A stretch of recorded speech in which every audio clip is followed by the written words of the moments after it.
Hello everyone, this is Ruchika चुग। आज हम discuss करने जा रहे हैं अर्थमेटिक प्रोग्रेशन का पार्ट 3। तो देखते हैं उसमें क्या है।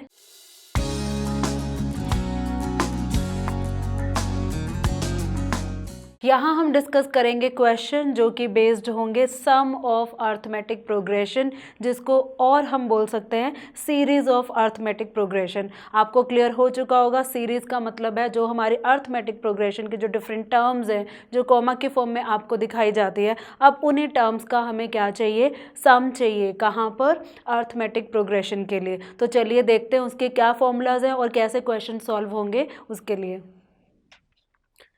सम of first n terms of n AP के अगर हम फॉर्मूला की बात करें तो यहाँ पर हम दो फॉर्मूला के साथ डील करते हैं।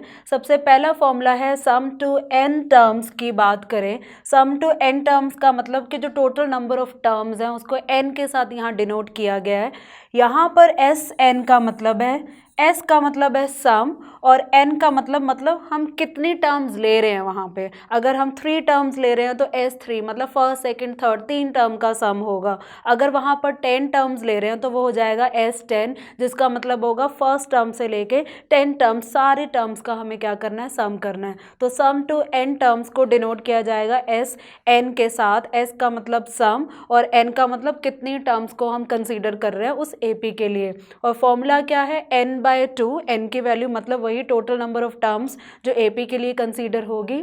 n/2 इंटू 2a, जहाँ पे a का मतलब है फर्स्ट टर्म, जैसे कि हमने जनरल फॉर्मूला में भी डिस्कस किया है।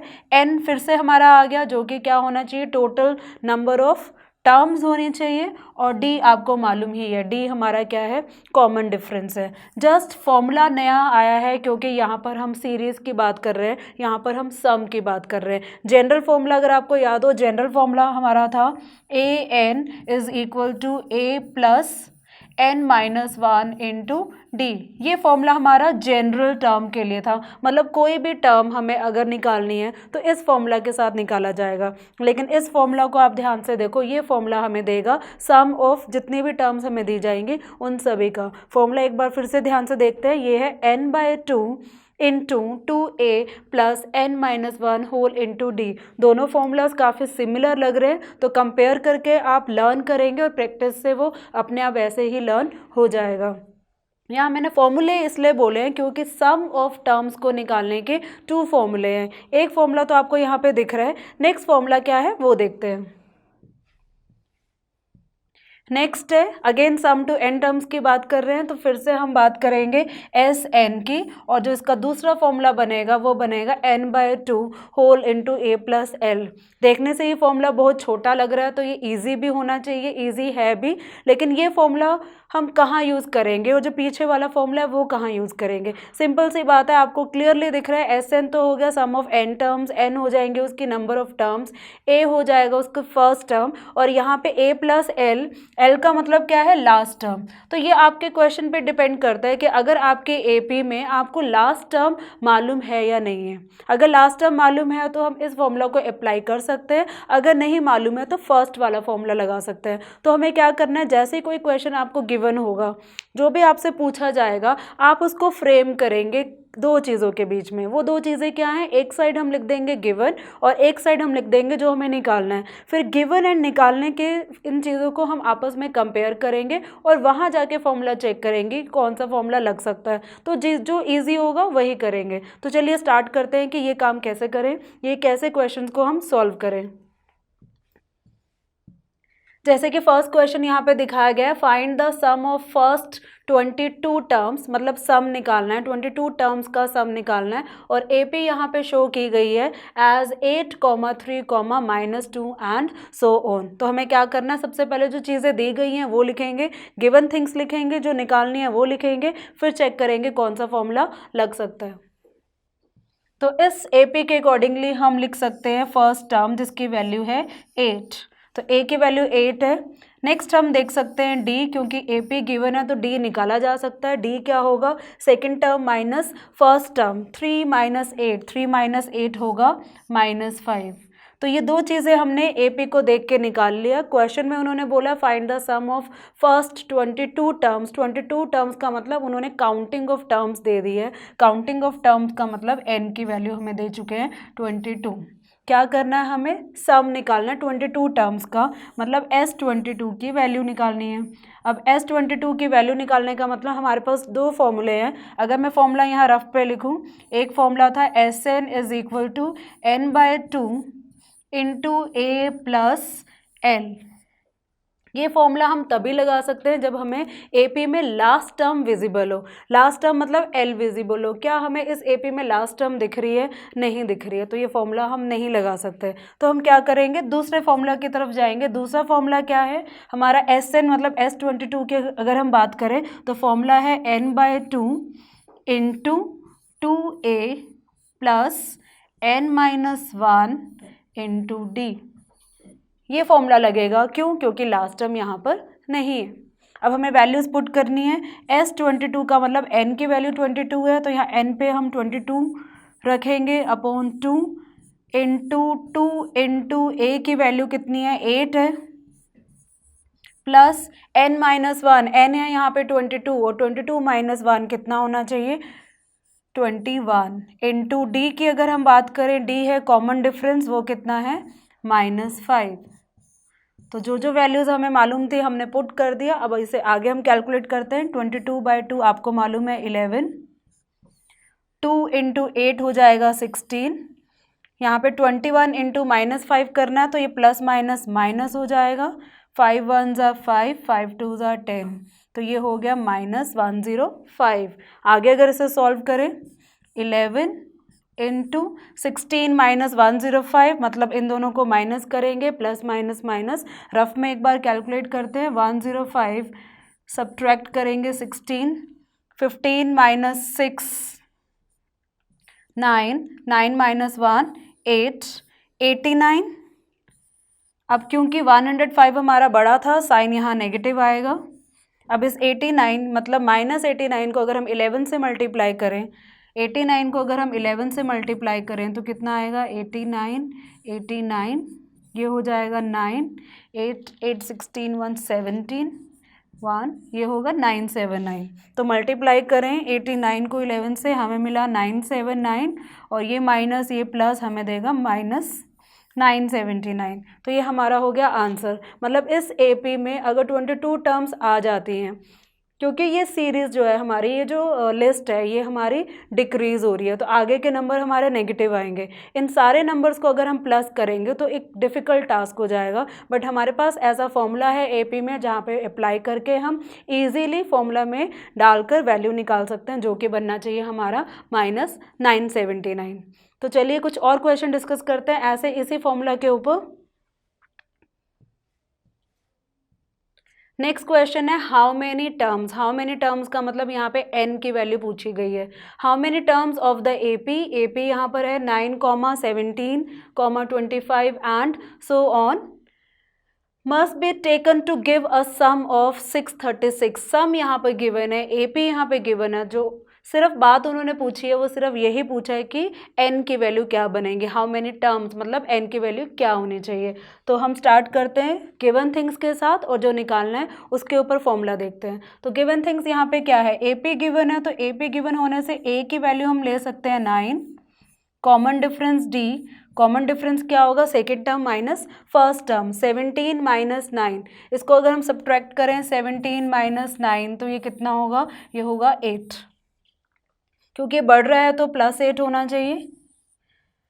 और हमें गिवन है सम 636, SN की वैल्यू हमें गिवन है 636। निकालना क्या है, हमें n निकालना है।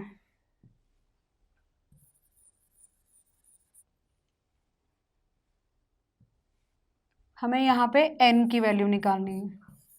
तो चलिए स्टार्ट करते हैं। अब हमारे पास सम गिवन है तो सम वाला ही फॉर्मूला लगाएंगे। सम वाले दो फॉर्मूला हैं, एक बिगर फॉर्मूला एक शॉर्ट फॉर्मूला है। शॉर्ट फॉर्मूला हम तभी अप्लाई करते हैं जब हमें सीरीज़ में या हमारी प्रोग्रेशन में लास्ट टर्म विजिबल हो। यहाँ पे लास्ट टर्म ना तो क्वेश्चन में दी है ना ही हमें इस लिस्ट में दिख रही है, तो वो फॉर्मूला हम नहीं लगा सकते, बड़े वाला फॉर्मूला लगाएंगे। तो स्टार्ट करते हैं फॉर्मूला लगाना। फॉर्मूला है हमारा SN is equal to n/2 into 2a plus n-1 into d।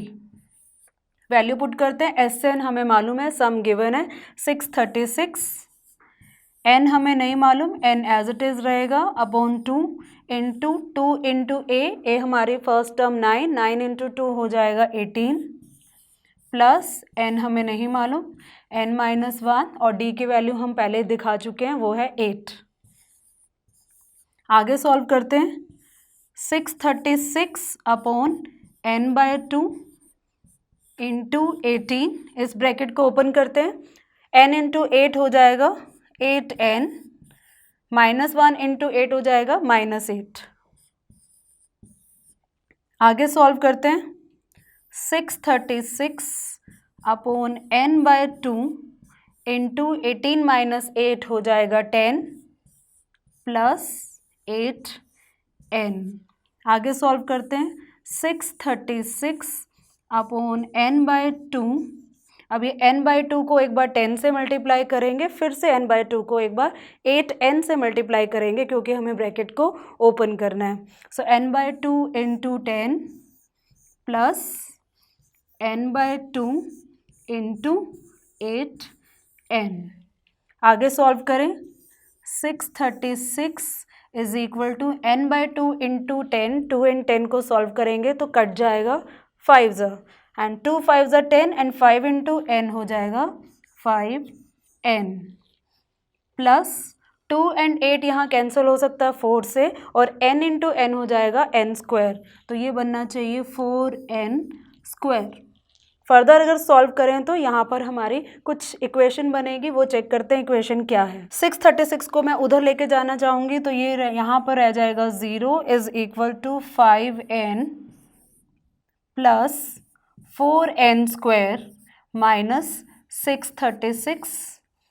इसको अगर ध्यान से देखा जाए, ये एक ऐसी इक्वेशन है जहाँ पे 3 टर्म्स हैं, वन साइड में 3 टर्म्स है, वन साइड 0 है, और उन तीनों टर्म की अगर मैं डिग्री की बात करूं, डिग्री 2 है, तो कहीं ना कहीं ये हमें क्वाड्रेटिक इक्वेशन दिख रही है, बट ये क्वाड्रेटिक इक्वेशन स्टैंडर्ड फॉर्म में नहीं है, तो उसको हम क्या करते हैं, स्टैंडर्ड फॉर्म में लेकर आते हैं। तो वो स्टैंडर्ड फॉर्म क्या होगा, मैं इस LHS राइट हैंड साइड को LHS में लेके जा रही हूँ और LHS को राइट हैंड साइड लेके जा रही हूँ, तो ये बनेगा 5n plus 4n square minus 636 is equal to 0।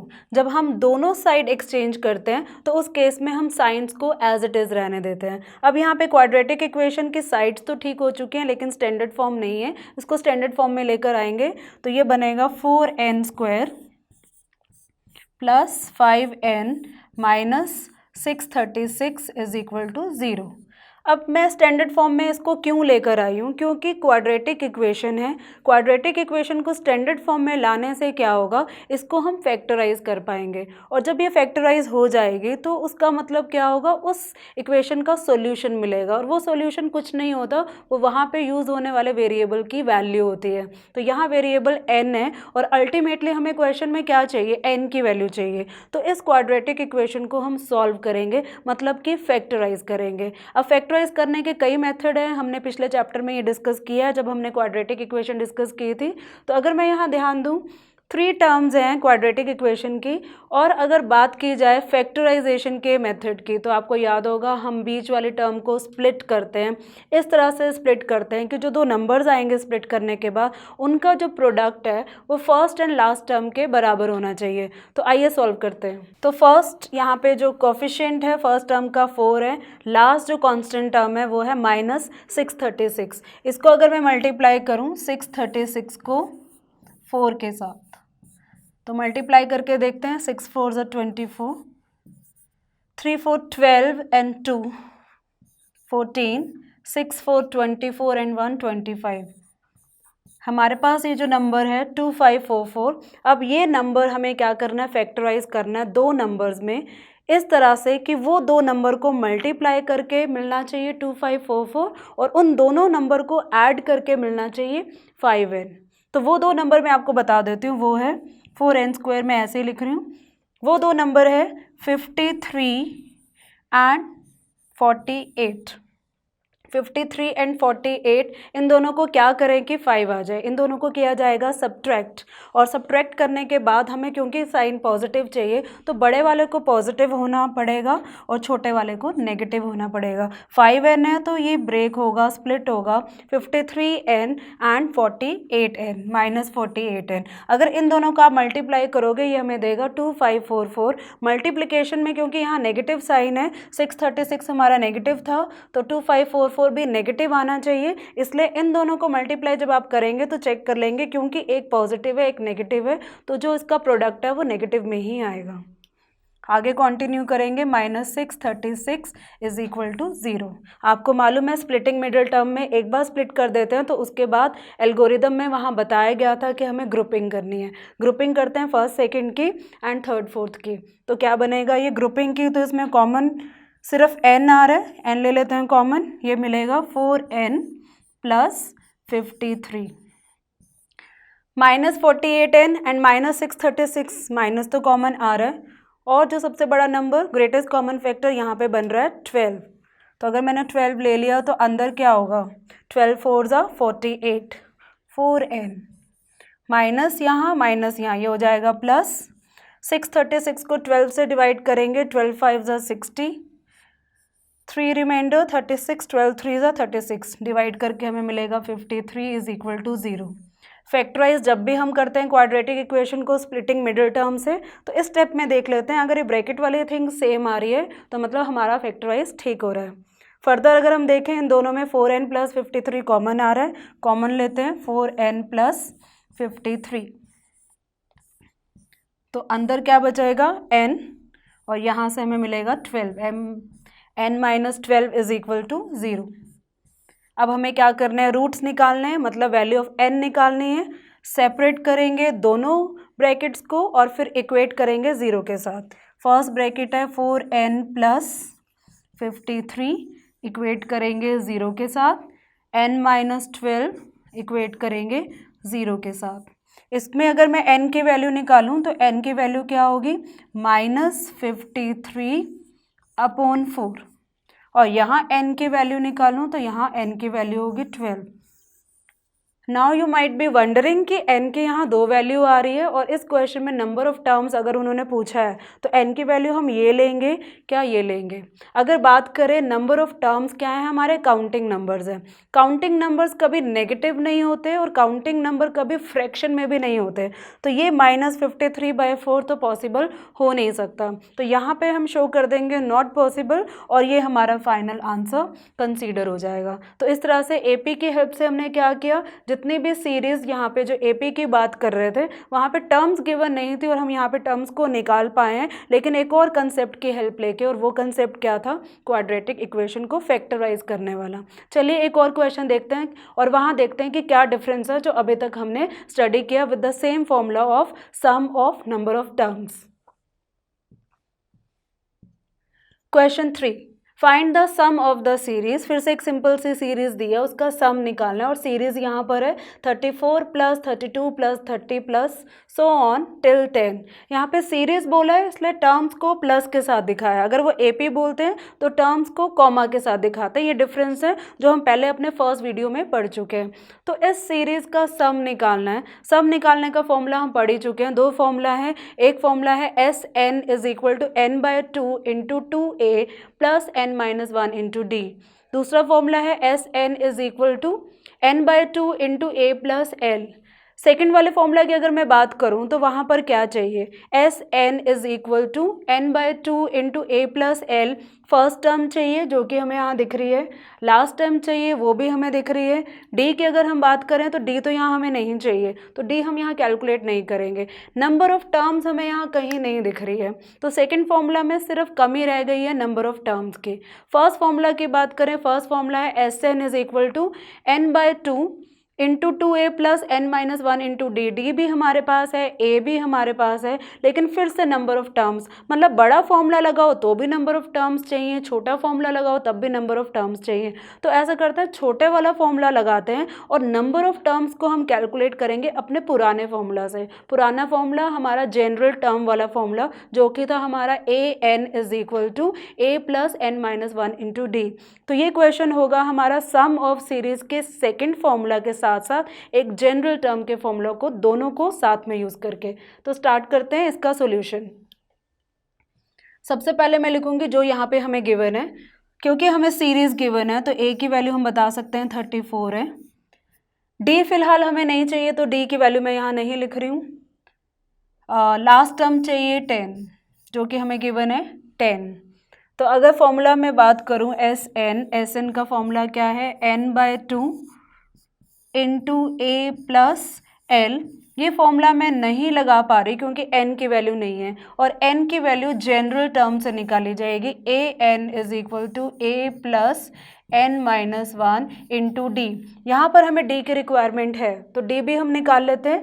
d की वैल्यू क्या होगी, यहाँ पे d की वैल्यू होगी second term minus first term. Second term छोटी है, फर्स्ट टर्म बड़ी है, तो हमारा कॉमन डिफरेंस नेगेटिव आएगा। 32 माइनस 34 होगा -2। ये फॉर्मूला मैं क्यों लगा रही हूँ, क्योंकि इस फॉर्मूला से हमें n की वैल्यू मिलेगी जो कि हम इस फॉर्मूला में पुट करेंगे, क्योंकि अल्टीमेटली हमें सम चाहिए। an का मतलब हमारी लास्ट टर्म ली जा सकती है, लास्ट टर्म हमारी 10 है यहाँ पर, is equal to first term मतलब a की वैल्यू 34 प्लस n हम यहाँ निकालेंगे -1 और d है हम जो निकाल चुके हैं -2। 10 is equal to 34 -2 into n हो जाएगा -2n, -2 इंटू -1 हो जाएगा +2। फर्दर सॉल्व करें, 10 इज इक्वल टू 34 प्लस 2 हमें देगा 36 -2n। आगे से सॉल्व करें तो -2n को मैं इधर ले आती हूँ, ये हो जाएगा 2n। 36 को यहीं रहने देते हैं और ये 10 उधर जाएगा तो ये हो जाएगा -10। 2n is equal to 36 minus 10 हो जाएगा 26। तो यहाँ पर n की वैल्यू हो जाएगी 26/2 जो कि होनी चाहिए 13। तो इस जनरल टर्म से हमारे n की वैल्यू 13 आ चुकी है। अब इस n की वैल्यू को यहाँ पुट करेंगे, सम ऑफ सीरीज निकालना है, Sn हमें निकालना है। n की वैल्यू 13/2, फर्स्ट टर्म हमें मालूम है जो कि है 34 प्लस लास्ट टर्म सीरीज में देख सकते हैं 10। सो ये होना चाहिए 13/2, 34 प्लस 10 हो जाएगा 44। इसको हम यहाँ पे कट कर सकते हैं, 22 से ये कट हो जाएगा। फिर 13 को 22 से मल्टीप्लाई करेंगे, 13 2 26, 13 2 26 एंड 13 2 अगेन 26 एंड 2 28। 286 क्या है, 286 इस सीरीज़ का सम है। हमने शॉर्ट फॉर्मूला यूज़ किया क्योंकि डी की वैल्यू नहीं थी तो हमने जनरल टर्म वाले फॉर्मूला से निकाल लिया।